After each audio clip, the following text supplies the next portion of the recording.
हिंदवी स्वराज्याचे सरसंस्थापक छत्रपती शिवरायांना मानाचा मुजरा करतो।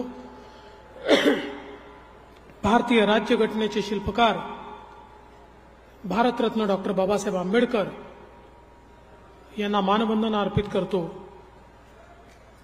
भगवान बिरसा मुंडा आणि बाबूराव शेडमाके यांच्यासारख्या थोर स्वातंत्र्य सेनानींना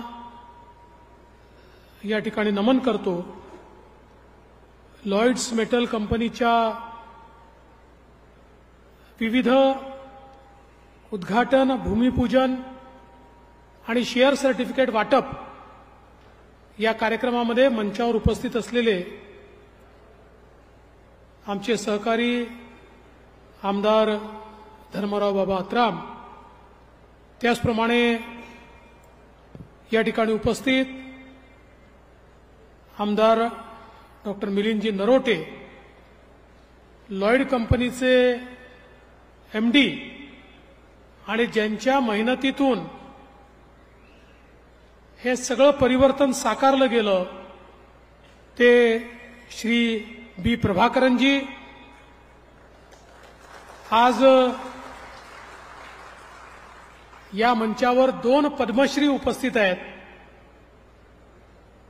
पद्मश्री श्रीमती तुलसी मुंडाजी, पद्मश्री डॉक्टर परशुराम खुणेजी, जिल्हाधिकारी अविशान पांडा, त्याचप्रमाणे आयजी दिलीप भुजबळ, पोलीस अधीक्षक निलोत्पल, माजी खासदार अशोकराव नेते, देवरावजी होळी, प्रशांतजी वागेरे, बाबूरावजी कोहळे, प्रकाशजी गेडाम, त्याचप्रमाणे रवींद्र उलालवार, तनुश्रीताई अत्राम, मंचावरील सर्व मान्यवर, लॉयड मेटल परिवाराचे सर्व परिवारजन, अधिकारी, कर्मचारी आणि उपस्थित सर्व भगिनी आणि बंधूंनो, 1 जानेवारी आपल्या इंग्रजी कॅलेंडर प्रमाणे आज वर्षाचा पहिला दिवस आहे। तमाम गडचिरोलीकरांना नूतन वर्षाच्या मी खूप खूप शुभेच्छा देतो। आणि हे नवीन वर्ष गडचिरोली जिल्ह्याकरता एक नवी पहाड घेऊन, एक नवा सूर्य घेऊन या ठिकाणी उगवलेला आहे, याबद्दल मनापासून समाधान व्यक्त करतो। मी अनेक वर्ष हे सांगत होतो की गडचिरोली जिल्ह्याला महाराष्ट्राचा शेवटचा जिल्हा म्हणून दुर्लक्षित केलं जातं, पण हा जिल्हा महाराष्ट्राचा शेवटचा जिल्हा नाही, हा महाराष्ट्राचा पहिला जिल्हा आहे।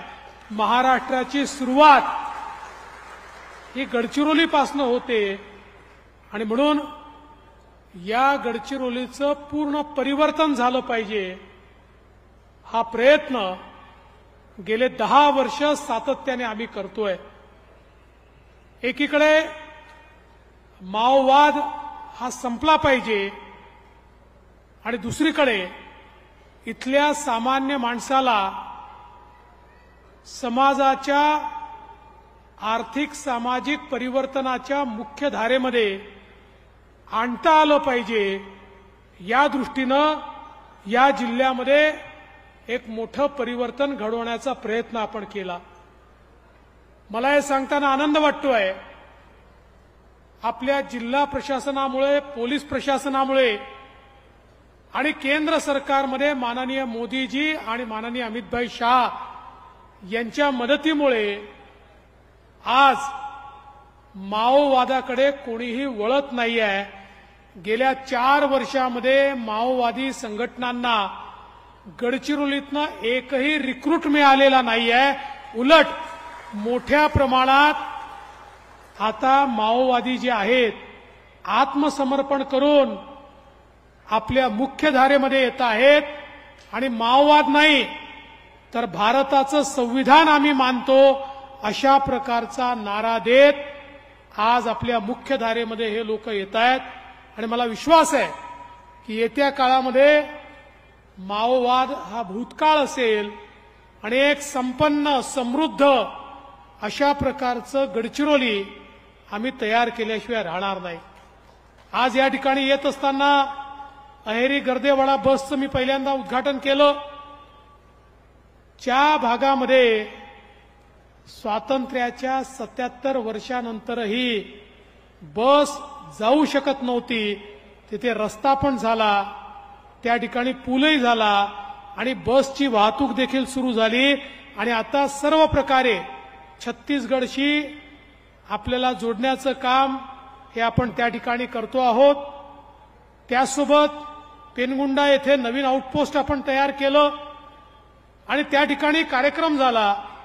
700-800 लोक नागरिक त्या ठिकाणी उपस्थित होते आणि त्या नागरिकांचा जो उत्साह होता, मला असं वाटतं तो उत्साहच गडचिरोलीच्या नवीन सुरुवातीचा, नवीन पहाटेचा उत्साह हा त्या ठिकाणच्या आमच्या आदिवासी बांधवांच्या मनामध्ये, त्यांच्या डोळ्यामध्ये आणि त्यांच्या वक्तव्यामध्ये मला पाहायला मिळाला.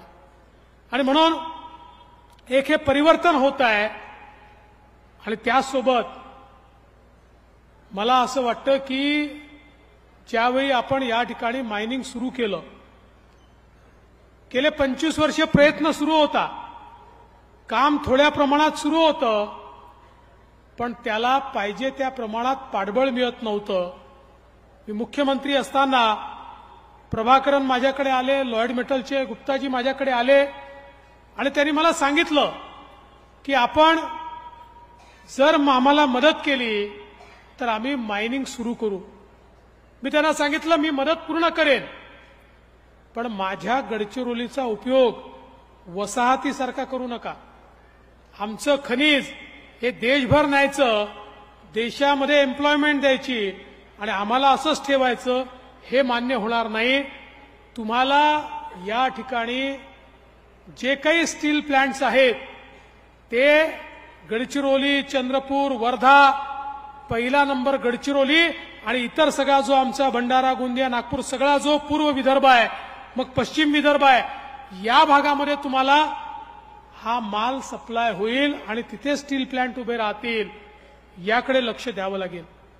आणि त्यांनी त्याला होकार दिला आणि त्याच पद्धतीनं मोठ्या प्रमाणात आपल्या पोलिसांनी मदत केली आणि माओवाद्यांचा विरोध असतानाही या ठिकाणी मायनिंग आपण सुरू केलं. हळूहळू स्थानिकांचाही विरोध होता, कारण त्यांना चुकीचं सांगितलं जायचं, पण ज्यावेळी स्थानिकांचं याच्यामधलं इन्व्हॉल्वमेंट वाढलं, त्यांचीही मदत मिळायला लागली आणि मोठ्या प्रमाणात हे परिवर्तन सुरू झालं. कोनसरीच्या प्रकल्पाचं भूमिपूजन 2018-19ला मी केलं. ज्यावेळेस हे भूमिपूजन केलं त्यावेळी लोक असं म्हणायचे, भूमिपूजन तर अनेक होतात, पण गडचिरोलीमध्ये प्लांट येऊ शकत नाही, काम होऊ शकत नाही. आज मला याचा मनापासून आनंद आहे की आपण ज्या गोष्टीचं भूमिपूजन केलं त्याचं उद्घाटन करण्याकरता देखील या ठिकाणी उपस्थित आहोत. आणि पुढच्या टप्प्याचंही भूमिपूजन झालेलं आहे. आज आपल्याला माहिती आहे जवळपास या ठिकाणी DRI प्लांट आहे 400 कोटीचा, पेलेट प्लांट आहे 3000 कोटीचा, आयरन ग्राइंडिंग प्लांट आहे 2700 कोटीचा. त्यासोबत CSR ऍक्टिव्हिटीमध्ये गारमेंट युनिट असेल, कालिअम्मल हॉस्पिटल असेल, राज विद्यानिकेतन असेल, मोठ्या प्रमाणात जवळपास 6200 कोटी रुपयाची इन्व्हेस्टमेंट ही ऑलरेडी झालेली आहे. 9000 लोकांना या ठिकाणी रोजगार मिळतो आहे आणि 25,000 कोटी रुपयाची इन्व्हेस्टमेंट होऊन 20,000 आमच्या स्थानिकांना या ठिकाणी रोजगार मिळणार आहे. म्हणजे गडचिरोलीच्या युवांच्या जीवनामध्ये मोठं परिवर्तन हे या ठिकाणी होणार आहे. आणि मला प्रभाकरन तुमचं याकरता अभिनंदन करायचं आहे की हे सगळं करत असताना सर्वाधिक विचार तुम्ही स्थानिकांचा केला. स्थानिकांना प्रशिक्षण मिळालं पाहिजे, त्यांना रोजगार मिळाला पाहिजे, याकरता तुम्ही जे काम करतात हे अत्यंत महत्वाचं आहे. सगळ्यात मोठं कमिटमेंट काय आहे या ठिकाणी जी गुंतवणूक होते त्या गुंतवणुकीच्या कंपनीचे मॅनेजिंग डायरेक्टर प्रभाकरन असतील, पण त्याचे मालक प्रभाकरन नाही, त्याचे मालक तुम्ही या ठिकाणी कंपनीचे कर्मचारी आहात. कारण अशा प्रकारच्या कंपन्यांचे मालक हे एमडी किंवा चेअरमन नसतात, त्याचे शेअर होल्डर हे मालक असतात. आणि 1000 कोटी रुपयाचे शेअर हे कर्मचाऱ्यांना आज देण्यात आलेले आहेत. त्यामुळे काम करणारे सगळे कर्मचारी या कंपनीचे मालक होतात. आणि लॉयड कंपनीची जी ग्रोथ मी पाहतोय, आज जो तुम्हाला शेअर मिळालेला आहे ज्याची क्युम्युलेटिव्ह व्हॅल्यू 1000 कोटीची आहे, पुढच्या 5 वर्षामध्ये तुम्ही काही न करता तुमच्याकडे असलेल्या शेअरची व्हॅल्यू 5 पटीनं वाढणार आहे. मी सांगतो, ज्या वेगानं काम इथे चाललेलं आहे त्या वेगानं ज्याला शेअर मार्केट समजतो तो हे सांगू शकतो की पुढच्या 5 वर्षात याची व्हॅल्यू 5 पट वाढेल. म्हणजे 5 पट तुमची संपत्ती या शेअर सर्टिफिकेटमुळे या ठिकाणी वाढणार आहे. आणि म्हणून आपण इथलं जे मायनिंग करतोय स्थानिकांना लुटण्याकरता नाही, स्थानिकांना एम्पावर करण्याकरता.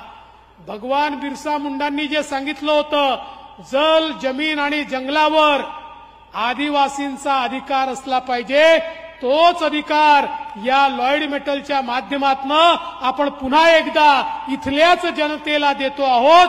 काही न्यायचं नाहीये, केवळ देऊन जायचं आहे.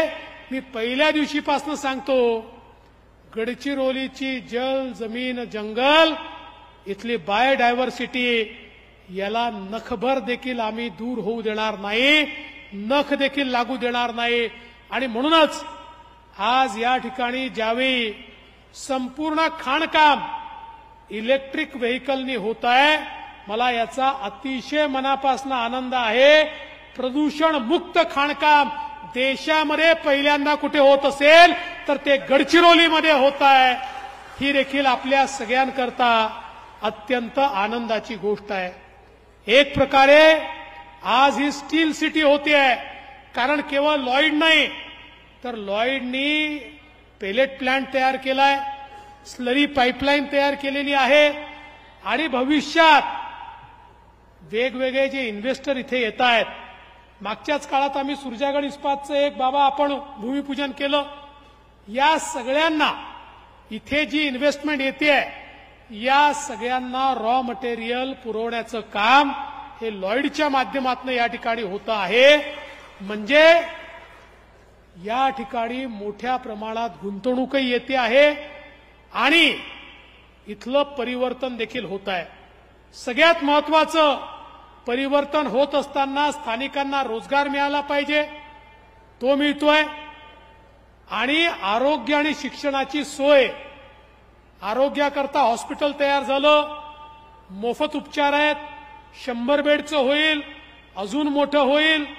आणि त्याचसोबत जी शाळा सीबीएसई पॅटर्नची सुरू केली आहे, पुढच्या काळामध्ये 12,000 आमच्या मुलांना मोफत शिक्षण, सीबीएसईचं शिक्षण या शाळेमध्ये मिळणार आहे.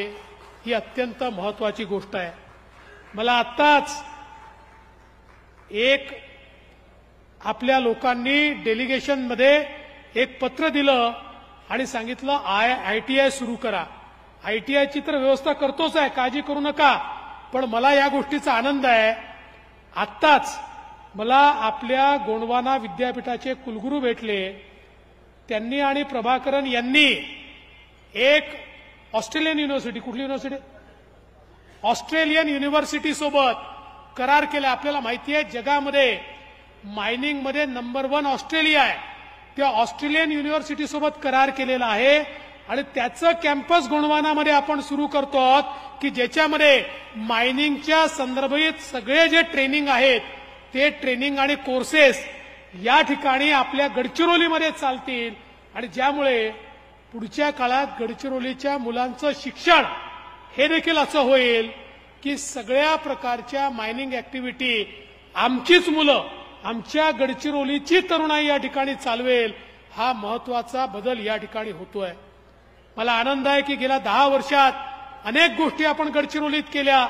नवीन मेडिकल कॉलेज असेल, आता तर गडचिरोलीला नवीन एअरपोर्ट आपण त्या ठिकाणी देतो आहोत आणि वेगवेगळ्या प्रकारची कनेक्टिव्हिटी, समृद्धी महामार्गामुळे गडचिरोलीला आपण त्या ठिकाणी मुंबईशी जोडतो आहोत. आणि पुढच्या काळामध्ये एक सर्वे आम्ही चालू केला आहे गडचिरोली वॉटरवेचा, की ज्या वॉटरवेमुळे गडचिरोलीला पोर्ट सोबत कनेक्ट करायचं आणि या ठिकाणी शिपिंगचं काम देखील सुरू होऊ शकेल किंवा शिपिंगच्या माध्यमातून ट्रान्सपोर्टेशनचं काम सुरू होऊ शकेल. हे देखील आता आम्ही सुरू केलेलं आहे. आणि म्हणून मी जे सांगतो, भविष्यामध्ये शेवटचं जिल्हा गडचिरोली नाही, महाराष्ट्राचं नाव येईल तर गडचिरोलीचा विचार त्या ठिकाणी होईल, गडचिरोलीचं नाव लोक घेतील. अशा प्रकारचं काम हे आपल्या सरकारच्या माध्यमातून या ठिकाणी चाललेलं आहे. आणि म्हणून मी पुन्हा एकदा लॉयड्सचं मनापासून अभिनंदन करतो. प्रभाकरन जी, गडचिरोली में परिवर्तन तो हो रहा है, कॉफी टेबल बुक भी आपने निकाला, लेकिन गडचिरोली के परिवर्तन का इतिहास जब लिखा जाएगा, उस इतिहास में हिम्मत करके पहली बार यहां पर किसी ने कदम रखा तो आपने रखा. इसलिए लॉयड और त्रिवेणी का नाम भी उस इतिहास में लिखा जाएगा. ये मैं आपको यहां पर बताना चाहता हूं और आपको बहुत बधाई देना चाहता हूं. लॉयडच्या सर्व आमच्या कर्मचारी अधिकाऱ्यांचं मनापासून अभिनंदन करतो. आणि या ऐतिहासिक क्षणाचं साक्षी वर्षाच्या पहिल्या दिवशी तुम्ही मला केलं, त्याबद्दल तुमचे आभार मानतो आणि माझं बोलणं संपवतो. धन्यवाद. जय हिंद, जय सेवा, जय महाराष्ट्र.